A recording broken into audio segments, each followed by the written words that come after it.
Hola, muy buenos días. Muchas gracias por acompañarnos este día de hoy. Mi nombre es Renzo Bercelli, vicepresidente de Sur Inversiones.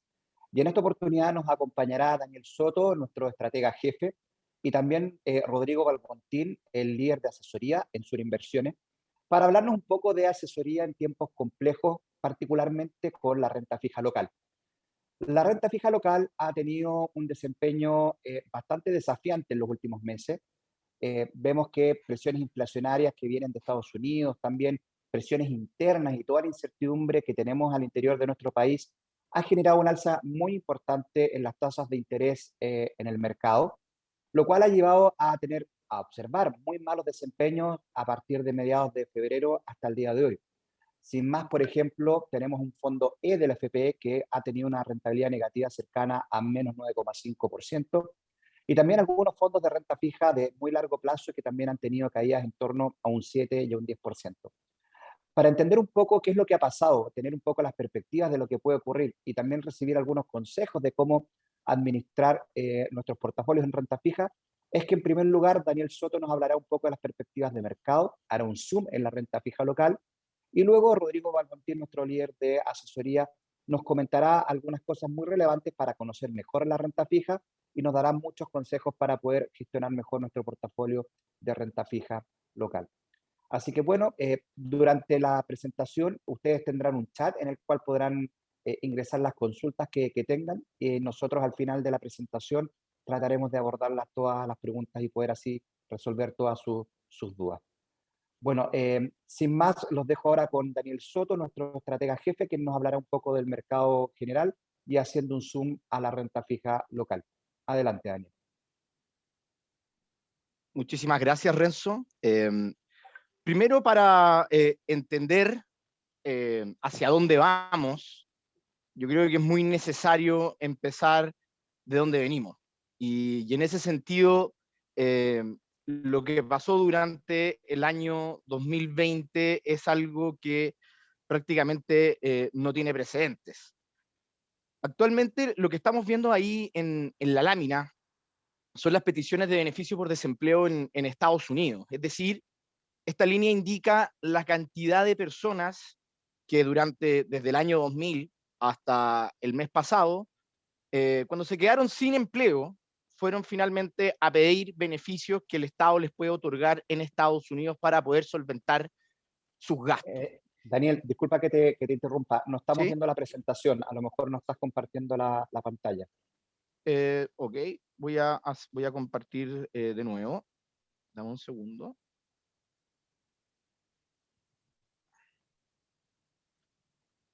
Compartir pantalla.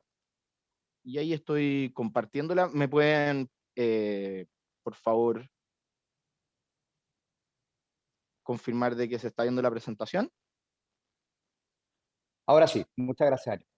Muchísimas gracias. Ok, entonces estábamos en que antes de saber hacia dónde vamos, primero es bueno saber de dónde venimos. Y venimos de una de las recesiones más profundas que se hayan visto en más de los últimos 100 años, en más de 100 años. ¿Ok? El gráfico que estamos viendo ahora sí nos indica la cantidad de personas que en Estados Unidos va a pedir beneficios por desempleo. Es decir, cuando se queda sin trabajo, va a pedir los beneficios, va a pedir los cheques que el Estado les puede dar para ayudarlos a solventar su vida, como les comentaba anteriormente. Y es una foto muy gráfica de la profundidad y de la gravedad de la crisis del año 2020. Acá podemos ver de que en plena crisis subprime, la cantidad de personas que fueron a pedir beneficios por desempleo fue en su peak incluso menos de 1 millón de personas. Mientras que en lo peor de la pandemia tuvimos incluso a casi 6 millones de personas en el peor momento, digamos, de la pandemia, yendo a pedir beneficios por desempleo. Es tanto que finalmente los gráficos que uno puede analizar bajo, digamos, esta métrica quedan totalmente desencajados con la impresionante cantidad de gente que finalmente quedó desempleada. Y nosotros, si es que vemos cómo fue finalmente la respuesta de las autoridades, fue igual de amplia y igual de, digamos, de chocante, por así decirlo, que los efectos de la pandemia. Lo que estamos viendo acá es el gasto fiscal de diferentes países del mundo para poder enfrentar el impactante daño económico y a la actividad de servicios y manufacturera que provocó la pandemia. Y aquí lo que más destaca es la cantidad de recursos que el fisco de Estados Unidos finalmente gastó y sigue gastando para poder enfrentar el desempleo y para poder ayudar a las pequeñas y medianas empresas a salir adelante. Es tanto así que el gasto con respecto al PIB fue finalmente de un 25%, es decir, estamos hablando de casi 5 veces más que los estímulos fiscales que se hicieron durante la crisis subprime. Esta vez las autoridades, y acá hay que ser súper claro con esto, no titubearon como sí lo hicieron durante la crisis subprime, en donde hubo que pasar por varias veces por el Senado para poder convencer a los legisladores que estábamos presentes en una crisis gravísima. Acá no hubo que convencer a nadie. Los estímulos fiscales fueron ampliamente acordados por prácticamente todos los parlamentos del mundo y hubo muy pocos gobiernos que decidieron tener una actitud laissez-faire frente al tema que estábamos viendo. Sin ir más lejos, en Estados Unidos, como sale en la lámina, desplegó recursos como no se habían desplegado desde la Segunda Guerra Mundial. A ese nivel de transferencia estamos hablando. Y las autoridades monetarias, es decir, los bancos centrales del mundo, tampoco se quedaron atrás. Aquí hubo también una respuesta que fue amplia y, al parecer, suficiente de parte de todos los bancos centrales del mundo, en donde destaca, lógicamente, el banco central más importante para el sistema global financiero, que es la Reserva Federal, el Banco Central de Estados Unidos. Y como ustedes pueden ver ahí en el gráfico, aparte de bajar las tasas de interés a mínimos históricos nuevamente, porque ya lo había hecho durante la crisis subprime, en su programa de compra de activos, si durante la crisis subprime hubo una inyección de $1 trillón, como ustedes pueden ver ahí, aquí en la pandemia hubo una inyección inmediata de $7 trillones, como para que se hagan ustedes una idea. El PIB de Chile son aproximadamente 250.000 millones de dólares, es decir, durante la crisis subprime se inyectaron 4 veces el PIB de Chile, y lo que estamos viendo ahora fue una inyección de 28 veces el PIB de Chile prácticamente en un mes. Eso es más o menos la cantidad, digamos, de inyección que hizo la Reserva Federal en el mercado de renta fija en Estados Unidos para poder hacer frente a la gravedad de la pandemia. ¿Y esto finalmente qué provocó en los mercados bursátiles? Estos altísimos gastos fiscales y altísima una recuperación prácticamente inédita, así como tuvimos una caída inédita en la actividad producto de la pandemia, la recuperación fue tremendamente rápida. De hecho, lo que ustedes están viendo ahí en el gráfico es el retorno de las acciones globales versus el retorno de la renta fija global en los últimos 12 meses. Y impresionantemente, en los últimos 12 meses, las acciones subieron un 36,28% y la renta fija se quedó muy atrás, en lo cual es lógico en un escenario de recuperación económica, con un rendimiento de 3,57%. ¿Ok? O sea, los retornos bajos en la renta fija durante los últimos 12 meses, y esto es un poco también para ir llevándolos a la parte de la renta fija local, estos retornos bajos no han sido solamente en Chile, sino que han sido prácticamente en todo el mundo, y esto responde a lo que ocurre normalmente en periodos de recuperación. Sin embargo, estos altísimos estímulos fiscales y altísimos estímulos monetarios no son gratis, o si no, se harían a cada rato, porque uno podría decir, bueno, si esto no tiene ningún efecto secundario, si esto no tiene ningún efecto de segunda vuelta, ¿Por qué no se hace a cada rato? ¿Por qué no a cada rato tenemos a la Reserva Federal inyectando 7 trillones? ¿Por qué no tenemos a cada rato a los gobiernos inyectando, a los fiscos de los gobiernos, digamos, inyectando recursos y haciendo transferencias directas y mandándole cheques a todo el mundo, si esto hace que la economía esté bullante?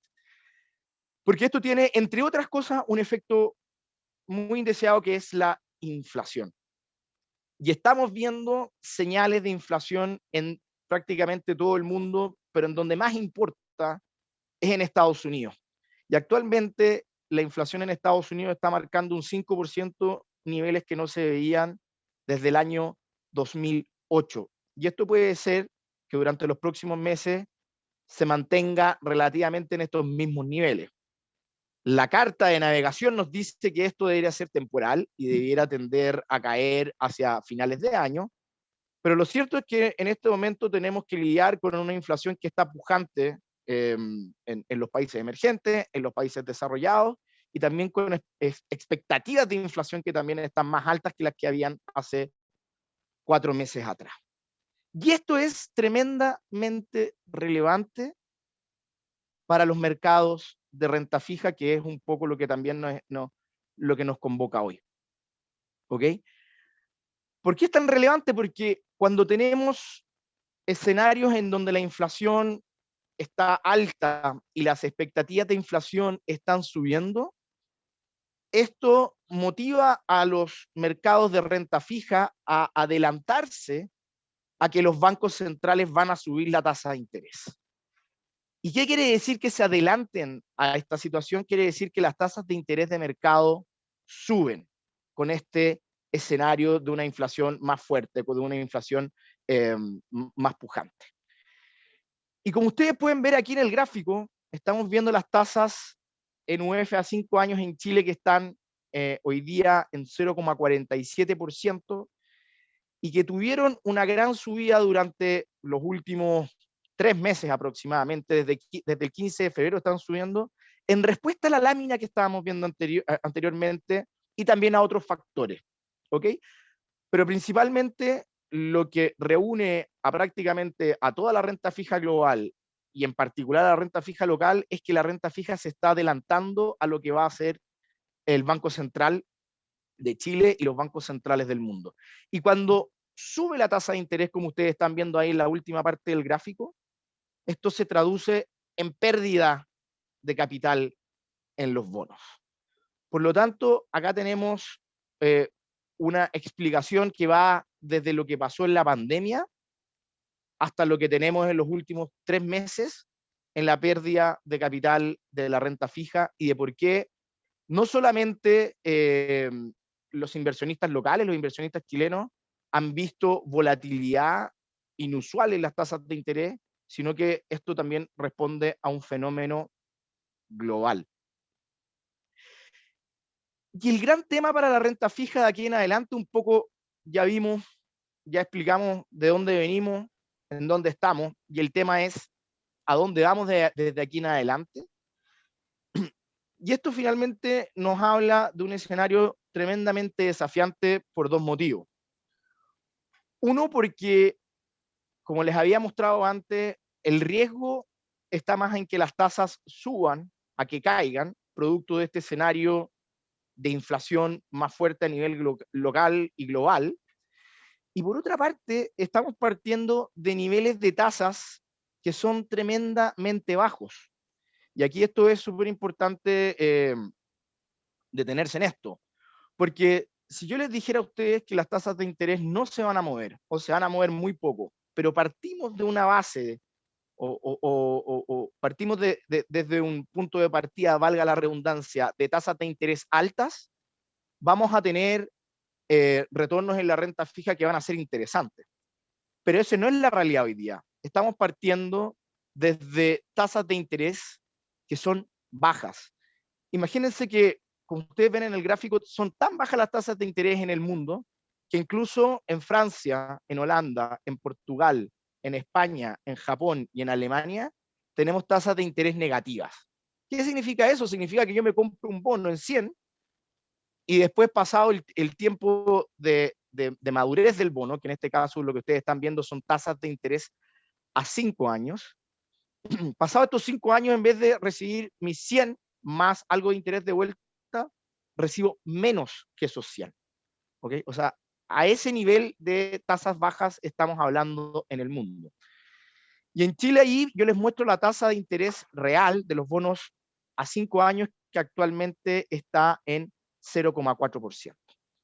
Por lo tanto, podemos deducir y podemos, en el fondo con un grado de confianza alto, decir que para los próximos 6 a 12 meses, los retornos de la renta fija en nuestro país y en el mundo van a ser bajo el promedio que hemos visto durante los últimos 5 años, debido al bajo punto de partida del que empezamos y al riesgo de que las tasas de interés puedan incluso subir más desde los niveles actuales debido a este escenario en donde se ve recuperación económica y una inflación mucho más alta de la que veíamos hace 3, 5 y 2 años atrás.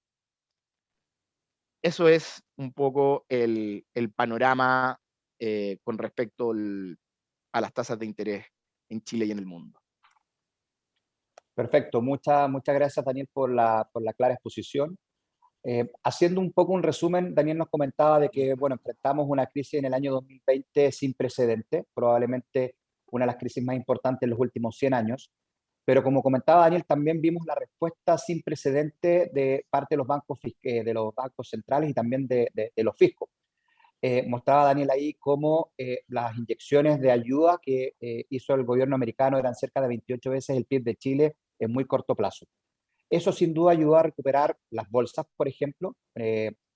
La caída que sufrió, por ejemplo, la bolsa americana en febrero del año pasado con el inicio de la pandemia fue de cerca de un 35%, y esto se recuperó en apenas 6 meses. ¿Ah? Y esto fue a consecuencia de las grandes ayudas y coordinadas que hicieron los bancos centrales y los fiscos. Pero como decía Daniel, esto generó presiones inflacionarias bastante grandes que hoy día un poco están pasando la cuenta a la renta fija, no solamente local, sino que también a nivel global. Adicionalmente, en Chile hemos tenido una presión adicional al alza que responde a toda la incertidumbre que tenemos internamente. Los proyectos de retiro del 10% también significó que hubiese una oferta de bonos muy significativa en el mercado, lo cual también generó y ayudó un poco a la presión al alza de las tasas de interés.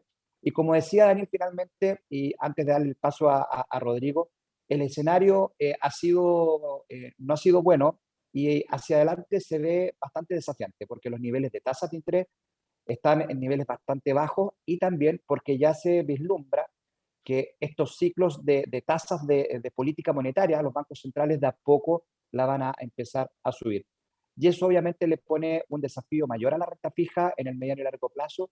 Y para ello, ahora le voy a dar el pase a Rodrigo Balbontín, quien en primer lugar nos va a ayudar a entender un poco mejor el comportamiento de la renta fija. Nos hablará también de algunos mitos y errores que normalmente cometemos al manejar los portafolios de renta fija, y nos dará algunos consejos de cómo poder afrontar este escenario que se ve bastante desafiante para la renta fija local. Así que sin más te doy la palabra, Rodrigo. Muchas gracias, Renzo. Gracias también, Daniel. Y muy buenos días a todos los que nos están escuchando y viendo en este momento. Bueno, efectivamente, yo también voy a comenzar un poco poniendo en contexto sobre lo que ha estado pasando durante el último tiempo y cómo eso también ha influenciado en cómo los inversionistas, cómo nuestros clientes han ido modificando también la forma en cómo estructuran sus portafolios. Y la verdad es que uno primero tiene que posicionarse antes del estallido social, ¿ya? Porque antes del estallido social la verdad es que había un alto sesgo por activos dentro de Chile. Los inversionistas en general tenían una mirada de muy largo plazo, no tenían problema en invertir en Chile en proyectos a 5 o 10 años. También había un apetito por activos alternativos que tenían también este horizonte de largo plazo, y la verdad es que había una preponderancia importante por activos locales. O sea, un inversionista tenía harto UF, tenía harto acciones en Lipsa, y la verdad es que no estaba preocupado mucho de diversificar fuera de Chile. Después, ¿con qué nos encontramos? Bueno, nos encontramos con el estallido social, donde trajo cambios importantes a la hora de invertir. O sea, la verdad es que el estallido social produjo alteraciones en cómo un inversionista estructura su portafolio. Y eso es importante porque al final nos va diciendo que el mundo cuando se va moviendo, cuando las cosas van cambiando, yo también tengo que ir estructurando mi portafolio de una manera distinta. Post el estallido social tuvimos un aumento importante por la preferencia en dólares, o sea, los clientes se dieron cuenta que había que diversificar fuera de Chile, que había que tener no solo renta fija local, sino que también algo de renta fija internacional, dolarizar sus carteras. Aumentó mucho la diversificación, se privilegió la liquidez, también se incorporaron instrumentos de protección, muchos seguros previsionales, seguros con ahorro, también fue una tendencia importante que uno empezó a notar. Bueno, después de eso nos encontramos con la pandemia, y la verdad es que la pandemia también trajo algunos cambios importantes. Aumentó la selectividad dentro de las inversiones, uno empezó a tener un sesgo más a compañías que se venían beneficiadas con todo lo que estaba pasando con la pandemia y con el encierro que empezamos a vivir muchos. También hubo una mayor reticencia por activos y líquidos. O sea, la gente no estaba dispuesta a permanecer en activos por mucho tiempo porque no tenía claridad en lo que iba a pasar hacia adelante. Hubo una mayor sensibilidad en los costos y también aumentó la volatilidad en general de todos los tipos de activos. Y también la renta fija, lo vimos también en la renta variable. ¿Y con qué nos encontramos hoy día? Hoy día nos estamos encontrando con un escenario efectivamente de alza en las tasas de interés, y que eso ha traído un aumento en la volatilidad de la renta fija, también ha traído este año retornos negativos, y trae un panorama desafiante que nos obliga a buscar alternativas distintas. Esto lo menciono porque al final eso es lo importante, que uno se tiene que ir adecuando al nuevo panorama. Y al adecuarse a ese nuevo panorama, uno tiene que ir ideando cómo va estructurando su portafolio de una manera que converse con ese nuevo panorama y que a mí me permita de todas maneras obtener retornos. Y eso es lo que vamos a conversar durante el día de hoy. Ahora, antes de pasar a la parte de la renta fija, creo que siempre es importante hablar del perfil de riesgo. O sea, este es el punto clave de partida para la estructuración de cualquier portafolio de inversión. Lo primero es saber que al final el perfil de riesgo es la forma en cómo yo mido la tolerancia al riesgo que tengo como inversionista. Tengo que saber que el perfil de riesgo va cambiando con el tiempo. Eso es importante. No es que yo desde joven sea conservador y me voy a mantener durante toda mi vida como perfil conservador. Esto va cambiando, esto es dinámico. Eso es importante tenerlo en cuenta. Puede estar cegado por retornos pasados, sin duda, tanto positivos como negativos. Y por lo mismo, es recomendable actualizarlo de manera periódica. Siempre nosotros sabemos que dentro de los perfiles está el perfil agresivo, ¿no es cierto? Está el perfil moderado y también tenemos el perfil conservador.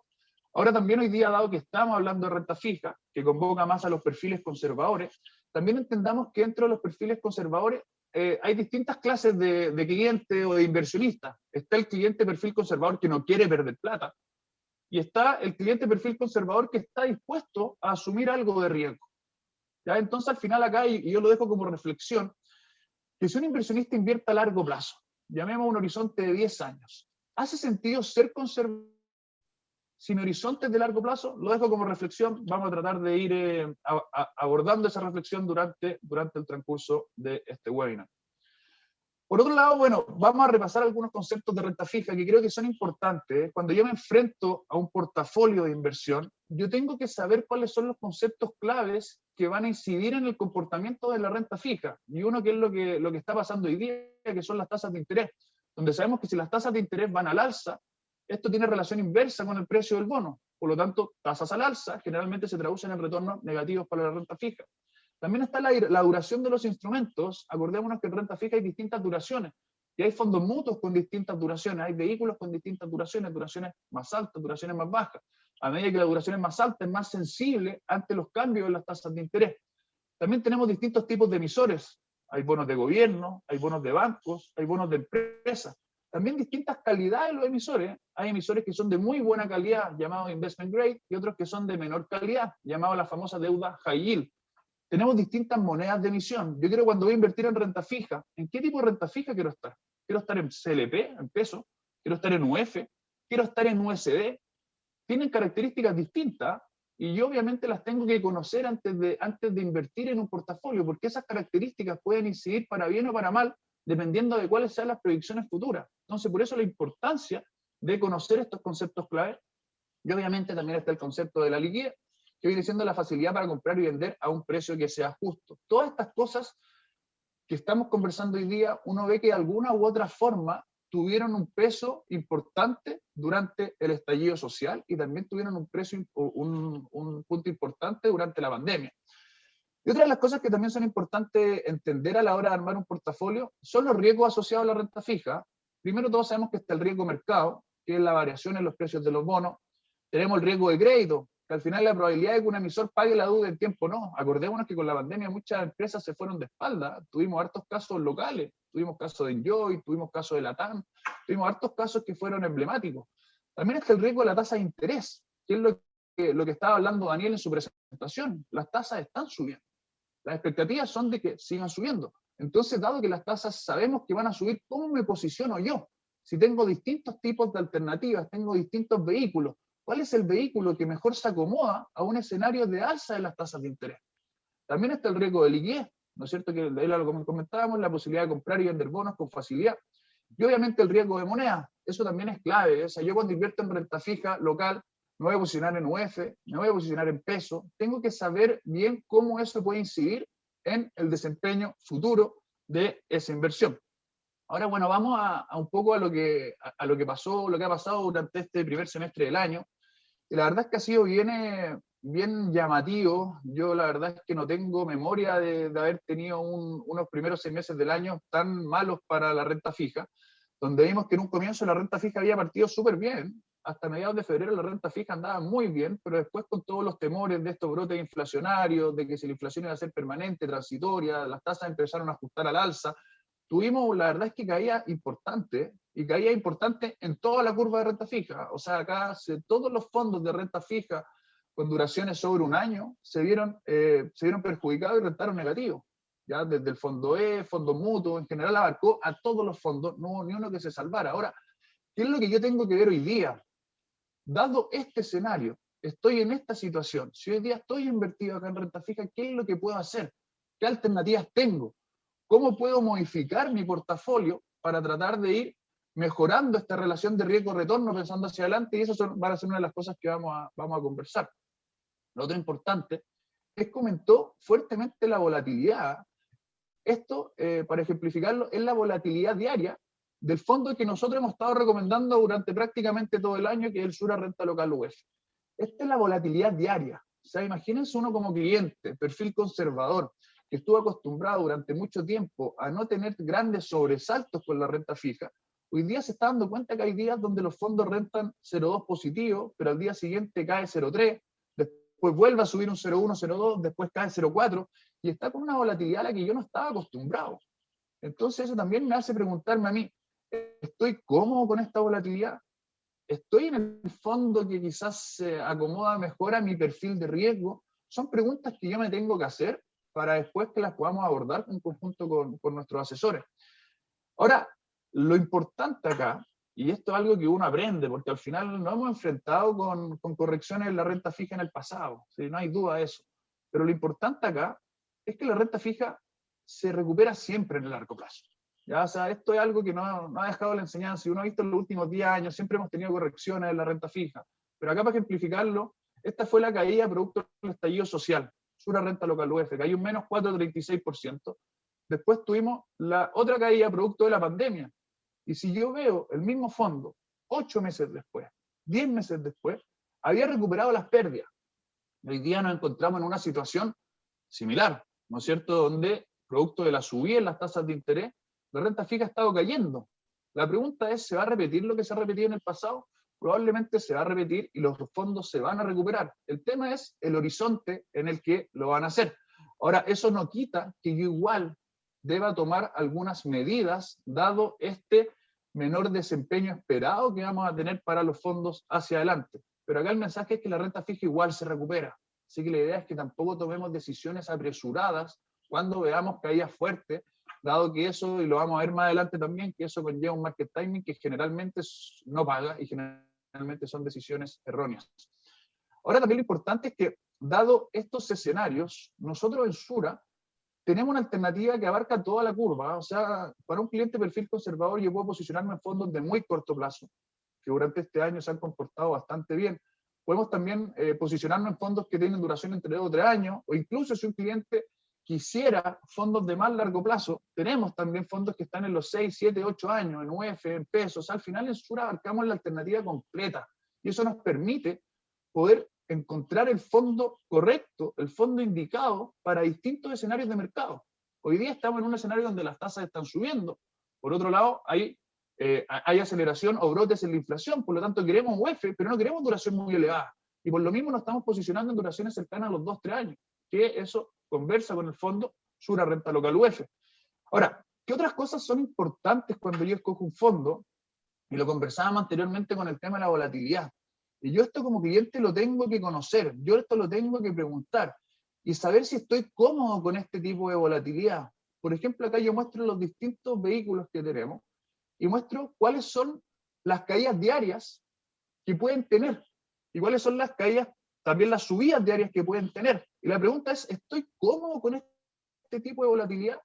Porque, por ejemplo, si yo no me siento cómodo con un fondo como el Sura Renta Bonos, que en un día puede caer un menos 0,36%, lo más probable es que yo me tenga que acercar a los fondos de más arriba, que tienen caídas mucho más amortiguadas, mucho más pequeñas. Entonces yo también debo conocer cuál es la volatilidad o cuáles son los rangos en los que se puede mover un fondo para saber con cuál es el que me siento más cómodo. Y eso es una pregunta que yo me tengo que hacer, porque al final eso también me va a permitir a mí estar más tranquilo en mi día a día, a que no tenga ese dolor de guata, ¿no es cierto?, ese nerviosismo cuando veo que las cosas empiezan a caer. Entonces eso también es importante ponerlo sobre la mesa y tratar de escoger el fondo que mejor se adecue con el perfil de cada cliente. Y lo otro también importante es entender que si bien hemos tenido un escenario súper complejo para la renta fija en estos primeros 6 meses del año, hay que entender también en esta columna, en la cuarta columna del year to date, que no todos los fondos han rentado negativo. Ya, acordémonos que yo dije al comienzo que había perfiles de clientes conservadores que no les gustaba perder plata. Bueno, tenemos alternativas donde los clientes no han perdido plata. Tenemos la cartera nuestra, que es la defensiva cero, donde lleva una rentabilidad de un 0,14. Ustedes me pueden decir, bueno, no es mucha la rentabilidad, sí, pero no hemos perdido. El Sura Renta Depósito, el Sura Renta Corto Plazo. O sea, tenemos fondos que, en definitiva, pese a toda esta volatilidad que hemos visto en estos primeros 6 meses, no han tenido retornos negativos. Entonces, eso también es importante mencionarlo, porque como les dije, al abarcar toda la curva de la renta fija, nos permite tener fondos que también no han tenido esta volatilidad o no han tenido este retorno negativo con el que nos hemos enfrentado en este primer semestre del año. Ahora, pasemos un poco a la estructura de portafolio y cómo construyo yo una cartera ante este escenario desafiante que estamos viviendo. Bueno, lo primero, algunos pasos a seguir, que es definir mis objetivos como inversionista. Es importante saber cuáles son mis objetivos y el horizonte de estos. Es importante también determinar mi perfil de riesgo. Como les decía al comienzo, el perfil de riesgo cambia. Hoy día soy conservador, puedo ser moderado, de repente uno puede modificar su perfil de riesgo, uno tiene que mantenerse siempre igual. Y más aún, si es que el escenario hacia adelante se modifica. Porque acordémonos que durante los últimos 10 años, para mí era muy cómodo ser conservador si yo tenía una renta fija que me rentaba UF más 3, UF más 4 sin problema. Pero hoy día ese escenario cambió. Entonces yo también tengo que replantearme si es que estoy en el perfil adecuado o correcto, dado estas nuevas perspectivas que tenemos hacia adelante. También considerar la capacidad de ahorro y el plazo de nuestra inversión, lo hemos dicho, el horizonte es clave, y cuánto quiero o puedo involucrarme, dado el conocimiento y tiempo disponible que tengo. Uno como inversionista de repente le gusta involucrarse en el día a día o mes a mes en sus inversiones, pero de repente hay otros inversionistas que la verdad es que prefieren delegar y prefieren estar en un fondo autobalanceado, en algo que se vaya autogestionando y no tener que estar tan pendiente de lo que se está haciendo. Obviamente conocer las características de los distintos vehículos de inversión, esto es importantísimo, o sea, saber en qué estoy invirtiendo, saber los riesgos que tiene esa inversión, saber conocer en detalle para después no enfrentarme a sorpresas que puedan ser desagradables. Y por otro lado, clave diversificar. O sea, esto es lo más importante y lo hemos visto. Yo creo que la diversificación es la regla madre de toda estructura de portafolio. Ahora, ¿qué es lo que nosotros hacemos en Sura? Y cómo nosotros estructuramos un portafolio. Y nosotros siempre hemos hablado de que tenemos un asset allocation estratégico, que en definitiva son rangos que nosotros recomendamos para los distintos tipos de activos dentro de los distintos tipos de perfiles. Y para llevarlo a la práctica, dado que estamos en el perfil conservador, ¿qué quiero decir con esto? Que nosotros, para un cliente perfil conservador, le decimos que, por ejemplo, en Money Market debiese tener entre un 0 y un 10. Por otro lado, para ese mismo cliente, perfil conservador, le decimos que en renta fija local debiese tener entre un 60 y un 100. Para renta fija internacional entre un 0 y un 15, renta variable entre un 0 y un 30, activos alternativos entre un 5 y un 30. Ahora, eso es lo que nosotros recomendamos como rangos, pero obviamente nosotros también tenemos una visión al día de hoy, dependiendo de cuáles son nuestras perspectivas hacia adelante. Y dado esa visión, nosotros al cliente le estamos diciendo que no mantenga money market, dado que el money market está rentando cero, que por el lado de la renta fija se mantenga por el rango más bajo, porque sabemos que las expectativas para la renta fija tampoco son tan positivas. Le decimos que tenga algo de renta fija internacional, creemos que siempre es bueno tener un componente pequeño de dólares en la cartera, y que también tenga renta variable siempre y cuando el horizonte sea de largo plazo. Nosotros al cliente conservador le decimos, usted es conservador, pero no necesariamente tiene que ser 100% renta fija. Un cliente de perfil conservador, si el horizonte es de mediano a largo plazo, puede tomar renta variable. Eso es importante que lo sepa, que si el horizonte es de largo plazo, puede tomar renta variable. Y nosotros sí se lo estamos recomendando, y también que tenga un porcentaje de en torno a un 10% de activos alternativos. Los activos alternativos permiten descorrelacionar, también me permiten recibir flujo estable, disminuyen la volatilidad del portafolio. Entonces con eso nosotros vamos o empezamos a estructurar lo que recomendamos por tipo de activo, y acá lo que quiero mostrar en la siguiente lámina es cómo esto lo ejemplificamos. Acá yo dije, bueno, tengo 4 clientes, que los 4 son perfil conservador.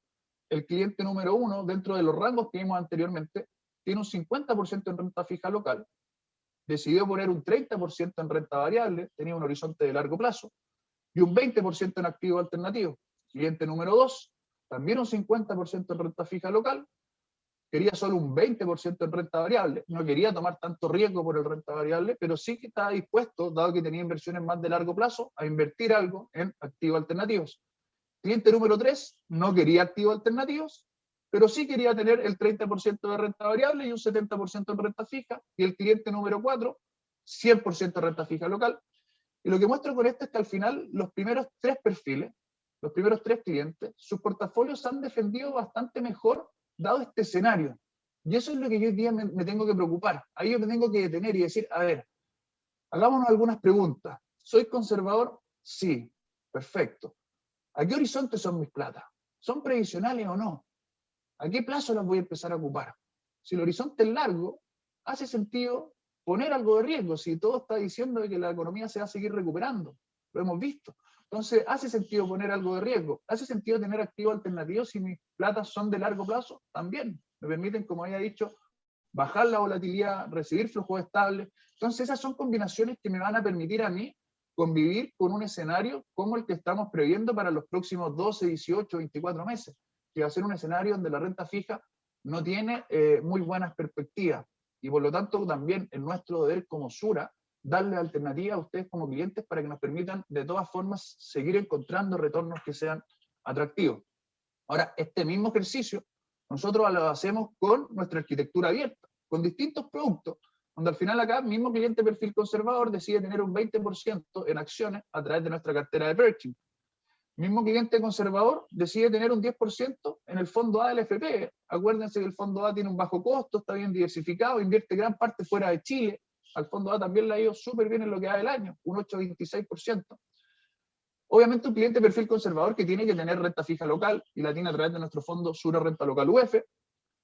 También este cliente tiene un 5% en renta fija internacional. Nuestra cartera de Pershing tiene un 20% en activo alternativo.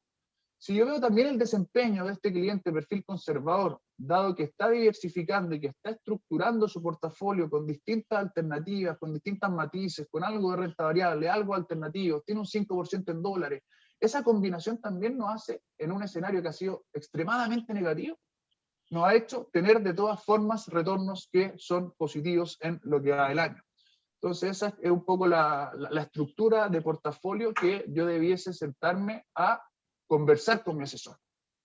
Y bueno, y por otro lado, también yo creo que estos últimos 2 años nos han dejado enseñanzas que es importante aprender de ellas. O sea, al final hay varias cosas que uno como inversionista tiende de repente a hacer y son errores que uno tiende a cometer.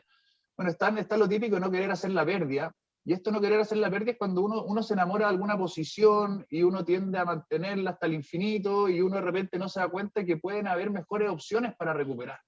lo podemos llevar como el ejemplo de la renta fija ahora. O sea, hoy día entre tener 100% renta fija, sabiendo que el panorama va a ser complejo por los próximos meses, ¿por qué no lo complemento con algo más? Complementémoslo con algo de renta variable, complementémoslo con algo de activo alternativo. También está el típico error de desconocer que la renta fija puede rentar negativo, por eso partía comentando los riesgos, las características. Hay que conocerlos para yo saber de que hay renta fija que puede rentar negativo. Otra que si no quiero que rente negativo, puedo tener vehículos que se acoplen mejor a esas características.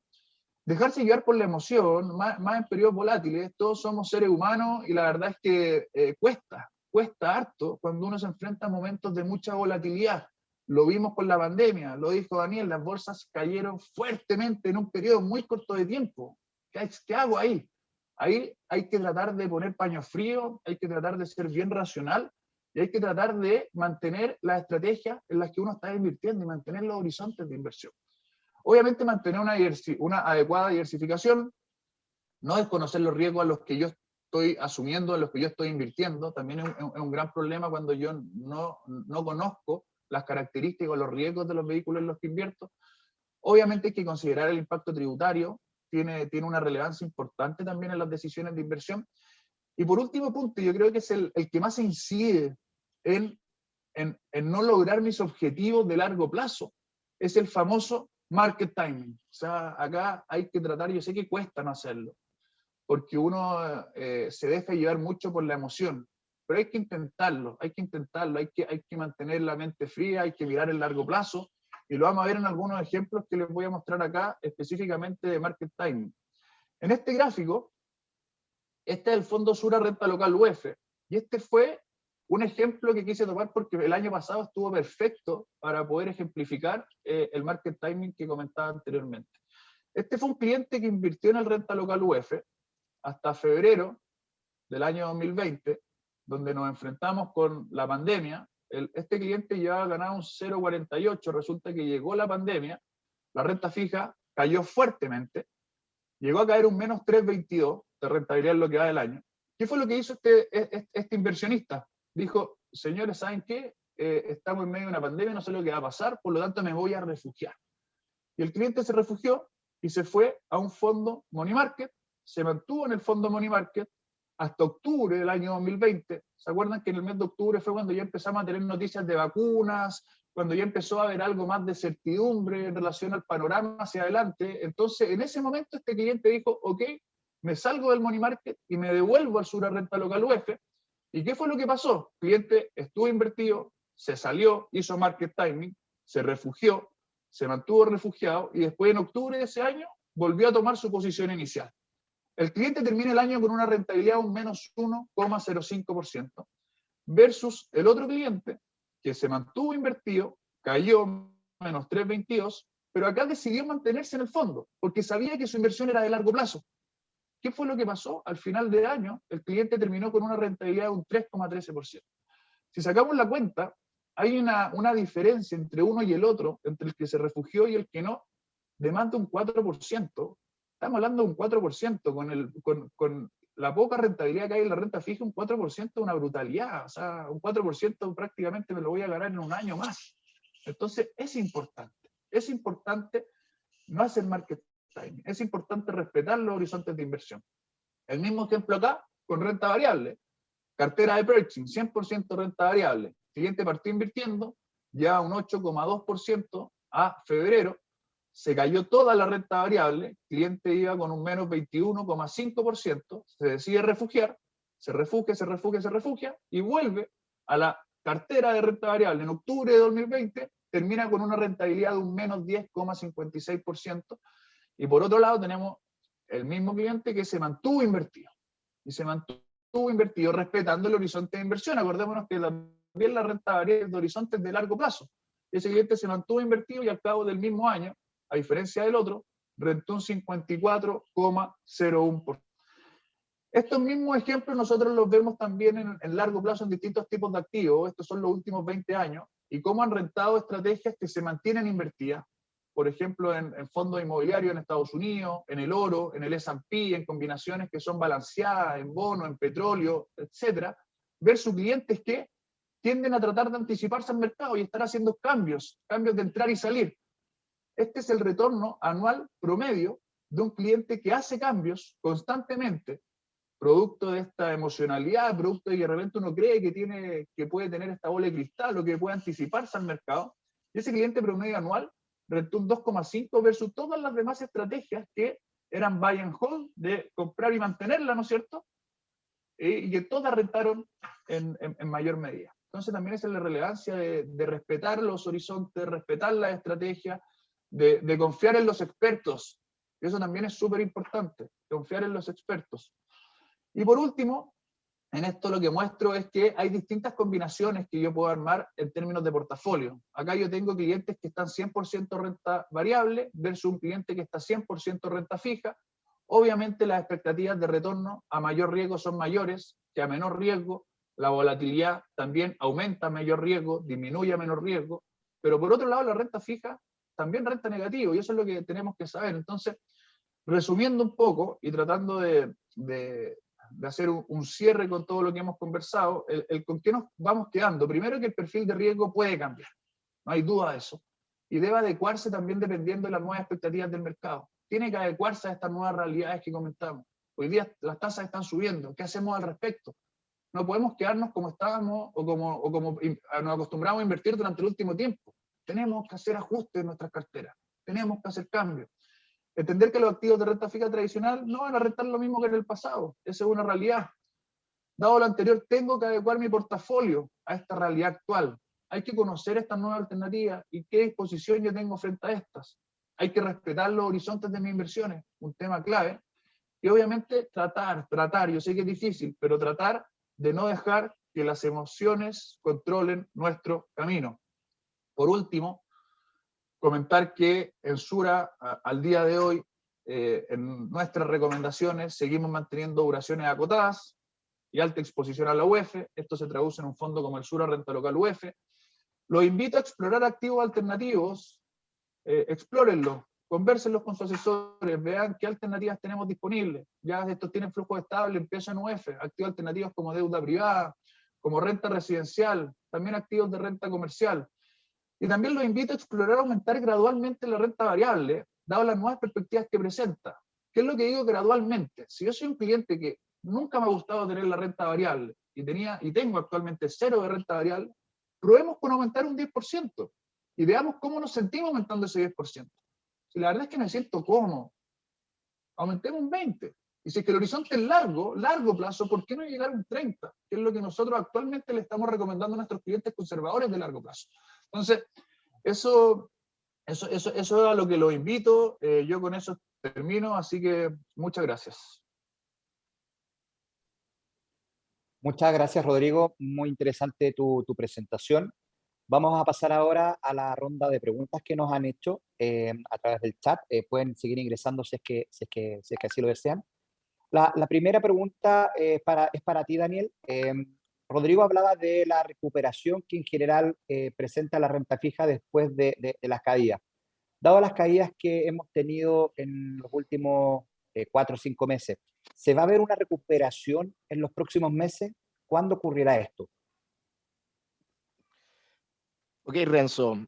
A ver, primero que todo hay que entender de que cuando nos hacemos la pregunta si un fondo de renta fija va a recuperar las pérdidas, si nos enfocamos en el largo plazo, esto es derechamente sí, a menos que la cartera que tenga ese fondo, es decir, los bonos que tenga ese fondo, terminen en default o no pago, situación que en este momento no se prevé bajo ningún punto. O sea, recordemos que estos fondos tienen bonos de la Tesorería General de la República, tienen bonos del Banco Central, tienen bonos de bancos locales que tienen clasificaciones de riesgo altísimas, tienen bonos de empresas que también tienen clasificaciones de riesgo altísimas, etcétera. O sea, en el largo plazo, esa situación, o sea, el recupero va a ocurrir sí o sí, a menos de que tengamos una situación en donde haya un default, un no pago generalizado de las instituciones gubernamentales y de las grandes empresas en Chile. Y eso no lo está viendo nadie. ¿Okay? Eso para empezar. Ahora, si nos abocamos a los próximos meses, es decir, voy a recuperar lo perdió durante los últimos 2 meses, en los próximos 3 meses, ahí la respuesta es un poco más, no es tan, digamos, certera. Principalmente porque vamos a seguir viendo volatilidad en las tasas de interés, dado que tenemos un ciclo alcista en la TPM. Recordemos que cuando el Banco Central nos dice, oye, ojo que voy a empezar a subir las tasas de interés porque la inflación está empujando, eso significa que las tasas o la estructura de tasas de interés general de la economía tiende a subir en respuesta a los mensajes del Banco Central. Y recordemos que cuando las tasas de interés suben, los bonos pierden valor, el precio de los bonos cae. Por otra parte, también estamos en una situación complicada con el COVID, ya sabemos de que nos pasaron a todos en la región metropolitana a fase 2, eso obviamente lo aplaude la actividad, lo aplauden las pequeñas empresas, etcétera. Sin embargo, no sabemos qué es lo que vaya a pasar en los próximos meses con la variante Delta, etcétera. O sea, no, el tema pandemia todavía no está cerrado. Después tenemos en la agenda posibles futuros retiros por parte de la AFP. Esto ha quedado muy rezagado después de la agenda de los mínimos comunes, pero recordemos de que cuando ocurren este tipo de eventos, si la gente saca su plata de los fondos de pensiones tienen que salir a vender sus instrumentos para hacer frente a estos rescates. Y dentro de los instrumentos que pueden salir a vender o tienen que salir a vender, básicamente, están los bonos del mercado local. Entonces aumenta la oferta de bonos en el mercado y eso también puede hacer que las tasas tiendan, digamos, a tener volatilidad. Y por otra parte hay un tema estructural que vamos a enfrentar los próximos 3, 6 y 12 meses y tal vez más, que tiene que ver con el gasto fiscal. El gasto fiscal de Chile en este momento tiene una pendiente bastante empinada, hay un gasto fiscal importante. Y recordemos que cuando el fisco gasta más de lo que tiene que salir a hacer es ir a emitir bonos en el mercado. Y eso también hace de que la oferta de bonos sea mayor y los bonos se comportan igual que las manzanas. Cuando hay más oferta de manzanas, el precio de las manzanas caen y cuando hay más oferta de bonos, el precio de los bonos también tiende a caer.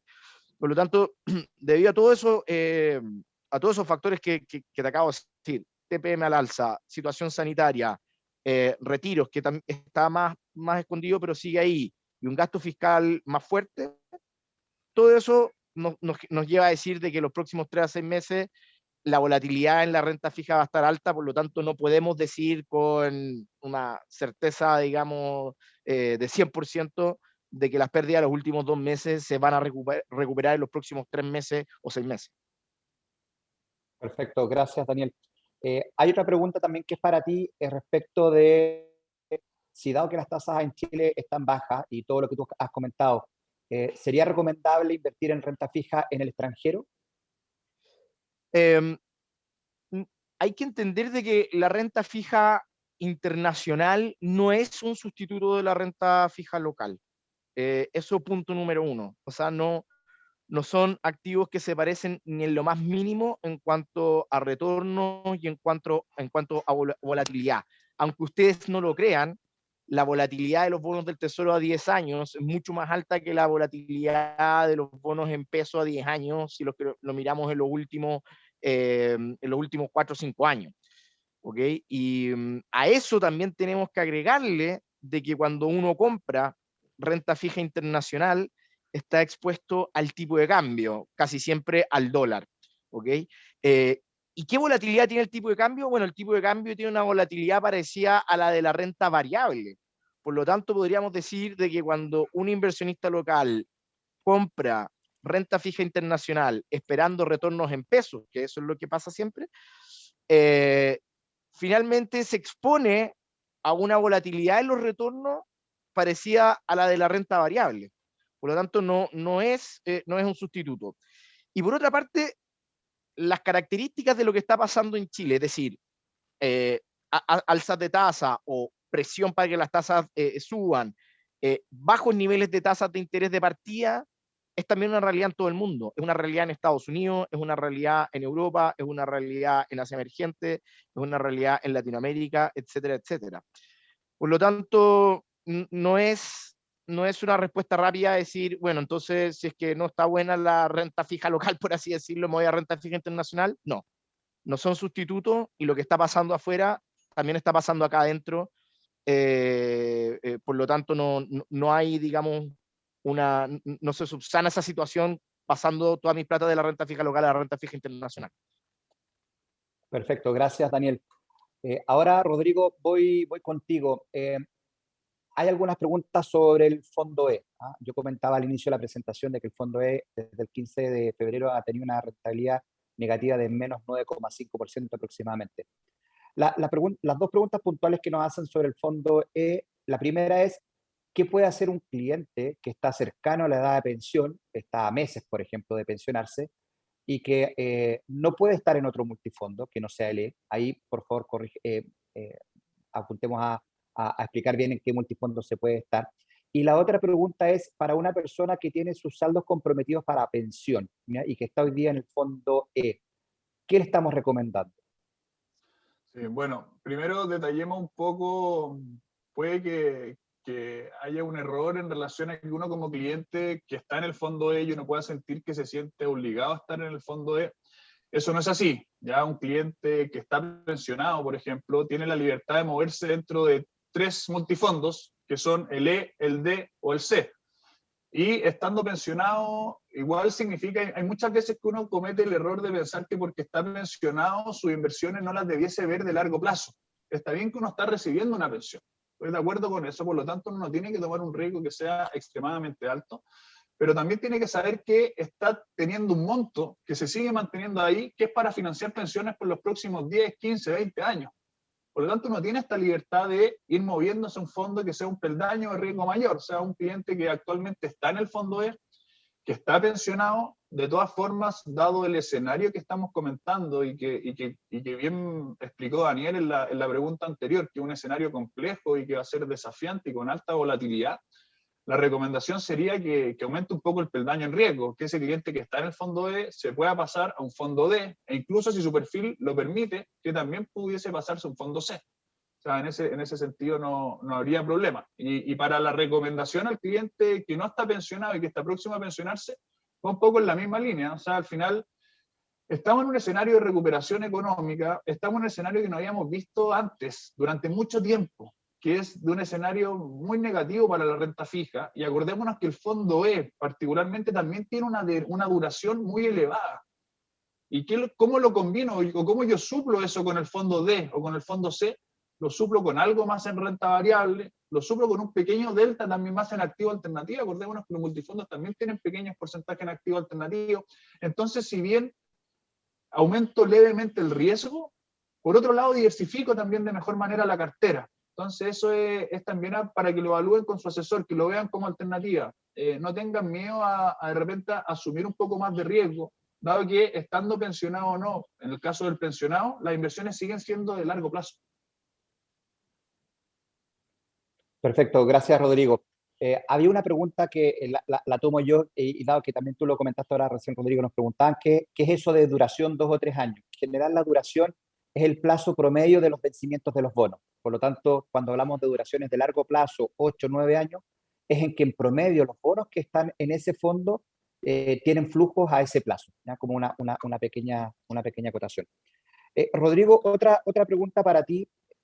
Hay muchos clientes conservadores, tú decías algunos que pueden tomar a lo mejor un poco más de un peldaño de riesgo, si es que su perfil se lo permite, pero para los que se quieran quedar en renta fija, que no quieran tomar ese peldaño más de riesgo, ¿cuál es la recomendación que podemos hacer hoy día? Por ejemplo, irse a un fondo money market, o también habían dos preguntas que hacían mención a un depósito a plazo. Incluso una de las preguntas hacía mención a un depósito a plazo en UF. ¿Qué podemos decirle a los clientes frente a la alternativa de irse a un money market o bien a un depósito a plazo?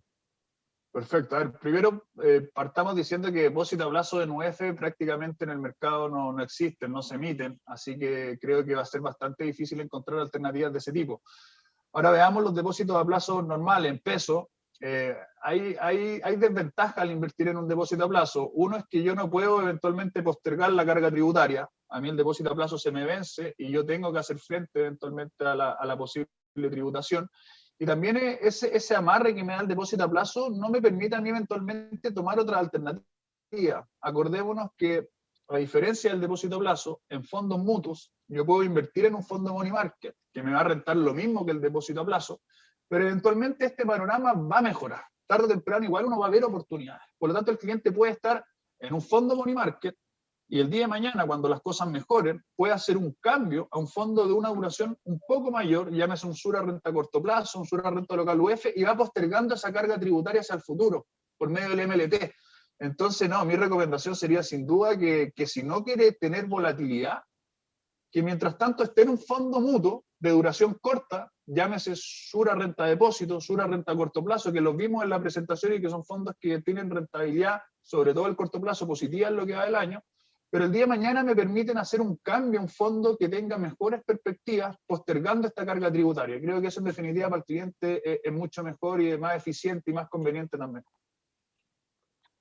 Perfecto, muchas gracias, Rodrigo. Y para ir finalizando, llegaron dos consultas una de ellas es sobre el beneficio del artículo 107 de la ley de rentas. Nos preguntan si se va a eliminar.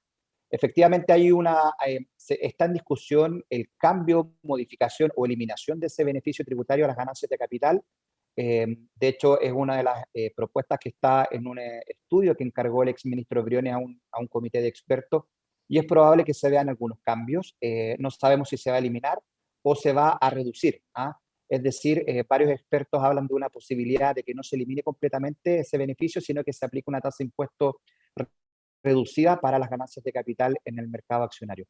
Y la última pregunta nos comentaban, hemos hablado de activos alternativos y nos preguntaban, bueno, ¿qué son los activos alternativos?